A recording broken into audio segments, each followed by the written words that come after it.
నమస్తే, welcome to think Andhra. నేను మీ ప్రియాంకారావు.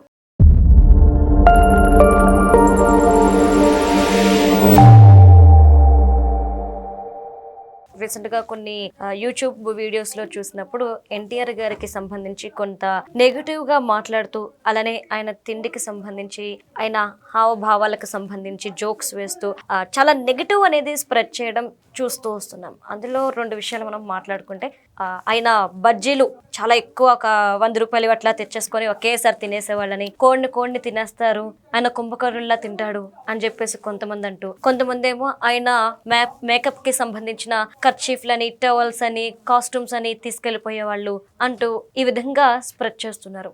ఎన్టీఆర్ గారికి తెలుగు ఇండస్ట్రీలో ఎంతో గౌరవం ఉంది, ప్రతి ఒక్కరూ ఆరాధిస్తుంటారు, ఇటు పొలిటికల్ లైఫ్లో అలానే ఈ విషయంలో కూడా. మరి ఆయనకు సంబంధించి ఇలాంటి మాటలు ఎవరు మాట్లాడుతున్నారు, ఎందుకు ఇలాంటి ఒక నెగటివ్ టాక్ స్ప్రెడ్ చేస్తున్నారు, అసలు ఏం జరిగింది, దీనికి సంబంధించి ఈ రోజు ఈ వీడియోలో తెలుసుకుందాము. మనతో పాటు సుజిత్ ఉన్నారు, తనతో మాట్లాడదాం. నమస్కారం అండి.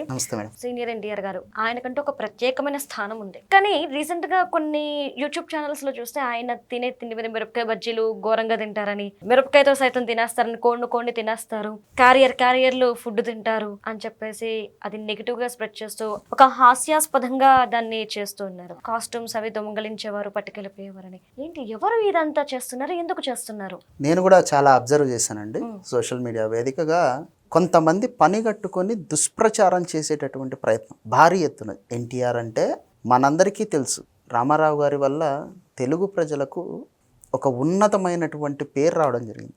రామారావు గారే తెలుగు ప్రజల యొక్క ఆత్మగౌరవంగా మనం ఎప్పటికీ కీర్తిస్తూనే ఉంటాం. తెలుగు జాతి మాత్రమే కాదు, ఈ సమస్త భూమండలం ఉన్నంత వరకు తెలుగు ప్రజల యొక్క ఆత్మగౌరవం ఎవరు అంటే ఎన్టీఆర్ అని అంటారు. ఆయన కీర్తి అజరామరం, ఎప్పటికీ అలాగే ఉండిపోతుంది. కానీ కొంతమంది సినిమా ఇండస్ట్రీలో ఎవరికి వాళ్లకు సపరేట్గా ఫ్యాన్స్ ఉంటారండి. మా హీరో గొప్ప అంటే మా హీరో గొప్ప అనేటటువంటి ఫ్యాన్ వార్స్ అనేది ఇప్పుడు కొత్తగా ఏం లేవు. రామారావు గారు, నాగేశ్వరరావు గారు వాళ్ళు ఫిల్మ్ ఇండస్ట్రీలోకి వచ్చిన కొత్తలో మొదలైనప్పుడు ఫ్యాన్ వార్స్ ఇప్పటికీ రన్ అవుతానే ఉన్నాయి. కాకపోతే అప్పట్లో ఈ ఫ్యాన్ వార్స్ ఎలా ఉండేటివంటే, మా ఓడు పలానా క్యారెక్టర్ వేసాడు, మీ ఓడి ఇప్పటిదాకా అలాంటి క్యారెక్టరే లేదు, లేదంటే మా ఓడి సినిమా ఇన్ని రోజులు ఆడింది, మీ ఓడి సినిమా ఇన్ని రోజులు ఆడలేదు, మా ఓడివి ఇన్ని హిట్ సినిమాలు ఉన్నాయి, మీ ఓడివి తక్కువ ఉన్నాయి, ఇట్లాంటివి ఉండేవి. అంటే హెల్దీ ఫ్యాన్ వార్స్ అనమాట. అవి చాలా ఆహ్లాదకరంగా, చాలా క్యూట్గా ఉంటాయి. ఇప్పుడు ఎలా మారిపోయిందంటే, అభిమానులు అనేటటువంటి ముసుగేసుకొని వీళ్ళు ఏం చేస్తామన్నారంటే, మా హీరో గొప్ప అని చెప్పుకోవడం కోసమని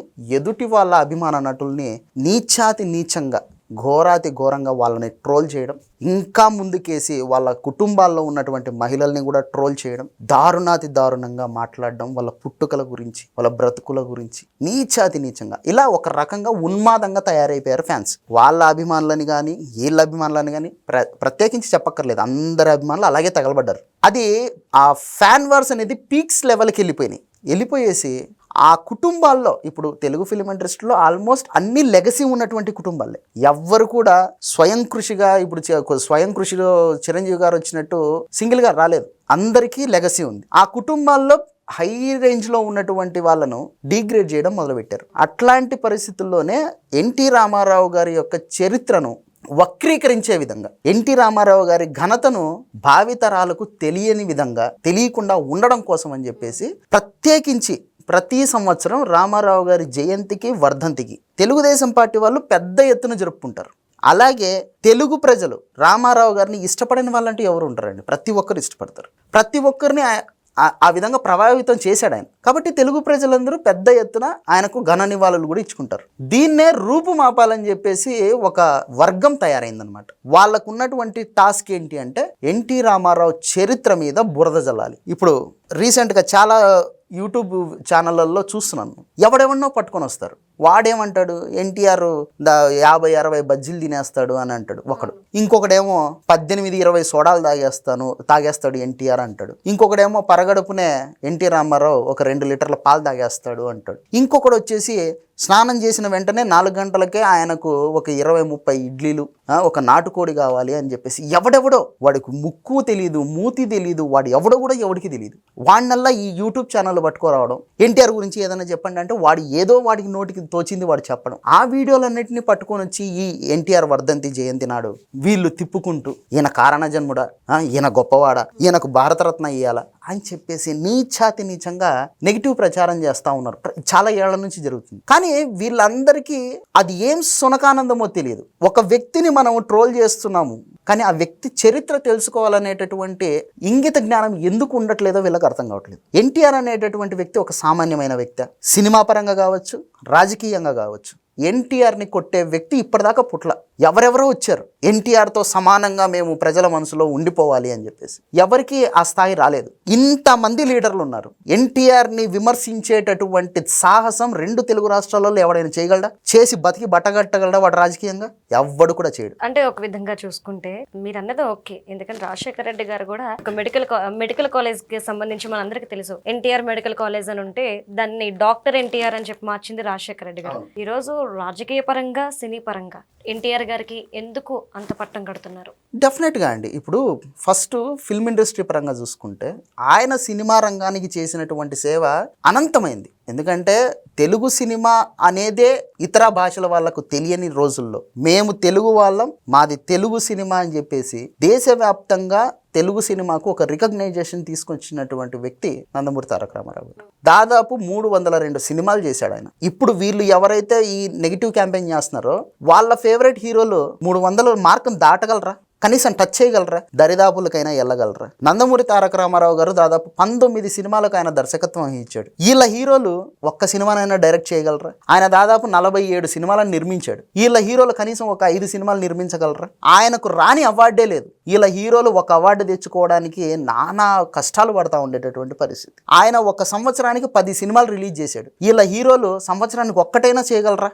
ఆయన సాధించిన దాంట్లో కనీసం 25% అంటే ఒక 0.5% వీళ్ళ హీరోలకు సాధించడానికి అవుతుందా? అది సాధ్యమా? ఒకటి పొలిటికల్గా చూసుకుంటే నందమూరి తారక రామారావు అనేటటువంటి వ్యక్తి ఒక రాజకీయ ధృవతార.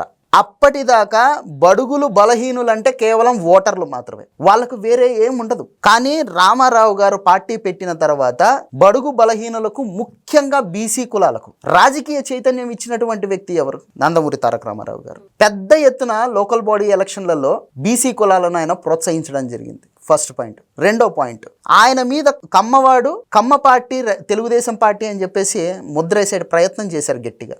ఆయన ఒకవేళ కుల పిచ్చితోనే ప్రవర్తించేవాడైతే తాను పార్టీ పెట్టిన తర్వాత మొత్తం ఆయన సామాజిక వర్గానికి చెందిన వాళ్ళనే ప్రోత్సహించుండొచ్చు. కానీ పార్టీ పెట్టిన నాటి నుంచి ఇప్పటికీ కూడా ఏ రాజకీయ పార్టీ కూడా బీసీ కులాలను అంత పెద్ద ఎత్తున ప్రోత్సహించలేదు. కేవలం తెలుగుదేశం పార్టీ మాత్రమే ప్రోత్సహిస్తూ ఉంది.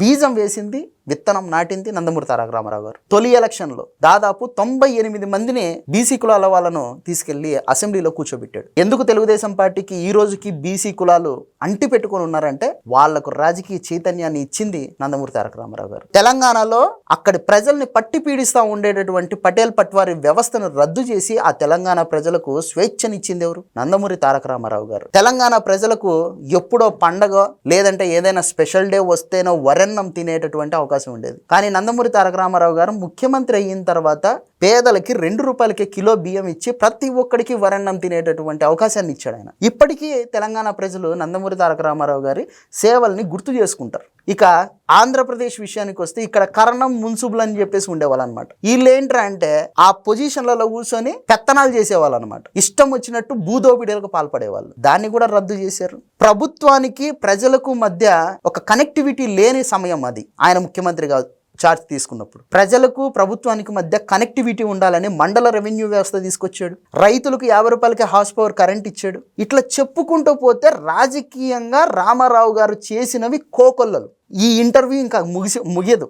ఇట్లా కంటిన్యూగా చెప్పుకుంటా పోతా ఉంటే మీరు ఇనుకుంటా కూర్చోవాల్సిందే. అంత చేశాడు ఆయన. ఎందుకు ఇప్పటికీ కూడా తెలుగుదేశం పార్టీ మీద ఎన్నైనా రాజకీయ విమర్శలు వచ్చి ఉండొచ్చు. ఇప్పుడు ప్రస్తుతం తెలుగుదేశం పార్టీ అధ్యక్షుడు నారా చంద్రబాబు నాయుడు మీద కూడా ఎన్నైనా విమర్శలు చేసి ఉండొచ్చు. ఈ దేశంలో విమర్శలకు అతీతంగా ఉన్నటువంటి వ్యక్తులు ఇద్దరే, అన్నాదొరయ్య గారు, ఎన్టీ రామారావు గారు. సరే, మీరు ఎన్టీ రామారావు గారి గురించి ఇంత చెప్పారు. విమర్శ అనేది ఎవరు చేయలేదు ఆయన మీదని. కానీ ఆయనకి భారతరత్న ఎందుకు ఇవ్వాలి అని చెప్పేసి ఒక క్వశ్చన్ కూడా రేజ్ అవుతుంది. కొంతమంది అంటున్నారు, ఎందుకు భారతరత్న ఇవ్వలేదని పదే అడుగుతున్నారు, ఎందుకు ఇవ్వాలి అని చెప్పేసి క్వశ్చన్ చేస్తున్నారు. సో దీనికి మీరేమంటారు? ఎందుకు ఇవ్వకూడదని కూడా నేను క్వశ్చన్ చేస్తానండి. ఎవరెవరికో వచ్చినాయి. ఈ భారతరత్న తీసుకున్న వాళ్ళ సేవలేమీ తక్కువేం కాదు. కానీ వాళ్లకు ఏమాత్రం తీసిపోని సేవలు ఎన్టీ రామారావు గారు చేశారు. ఎన్నో రిఫార్మ్స్ తీసుకొచ్చారు ఆయన. ఎంతో సేవ చేశారు. ఇలా దేశానికి ప్రజలకు ఎంతో సేవ చేసినటువంటి వ్యక్తికి దాదాపు 11-12 కోట్ల మంది ఆరాధ్య దైవంగా పూజిస్తూ ఉండేటటువంటి వ్యక్తికి భారతరత్న ఎందుకు ఇవ్వకూడదు?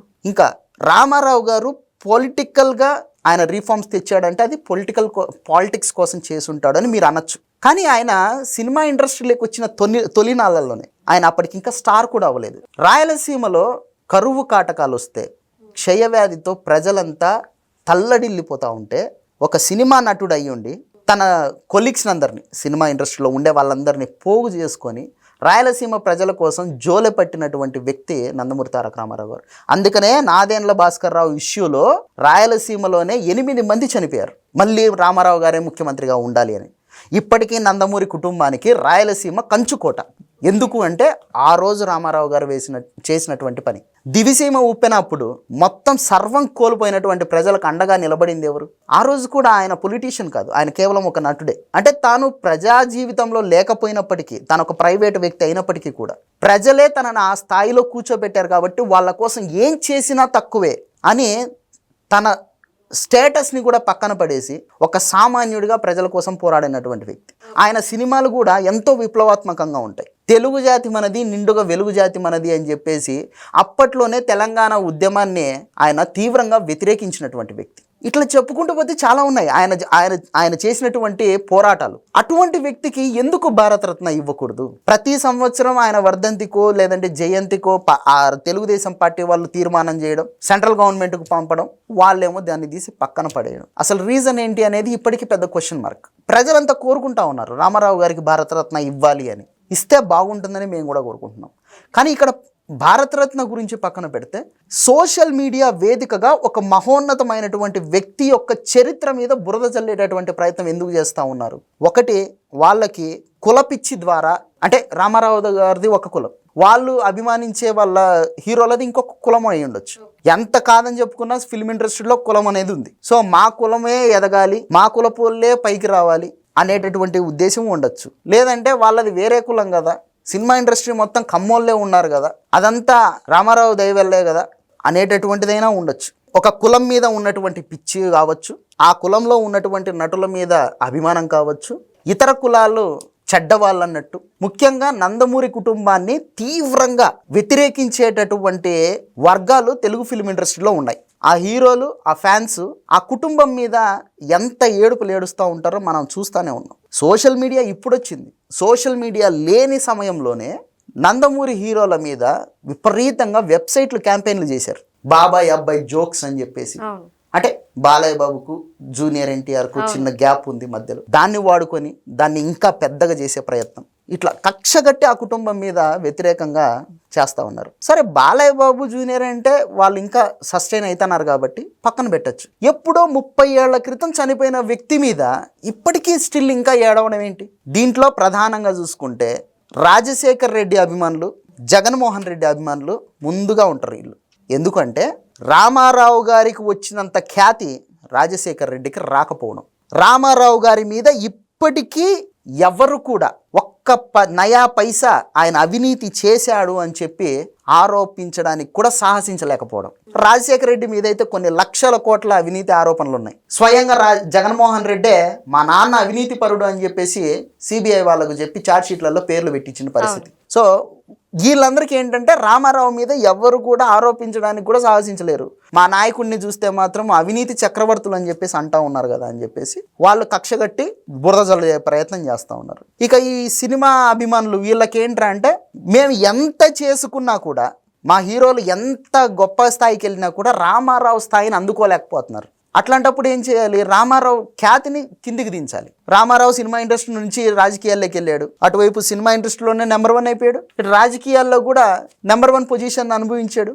కానీ మా వాళ్ళేమో సినిమా ఇండస్ట్రీలో బాగానే ఉన్నారు, రాజకీయాల్లో మాత్రం అట్టర్ ఫ్లాప్ అయ్యారు. పార్టీలు పెట్టుకున్నారు, ఎక్కువ రోజులు సస్టైన్ కాలేకపోయారు, మూసేసుకున్నారు. అలా వాళ్ళ కడుపులో బాధ ఉంటుంది కదా, దాన్ని తీర్చుకోవడం కోసం మనసులో ఒకడు మానసిక రోగి ఉంటాడనమాట.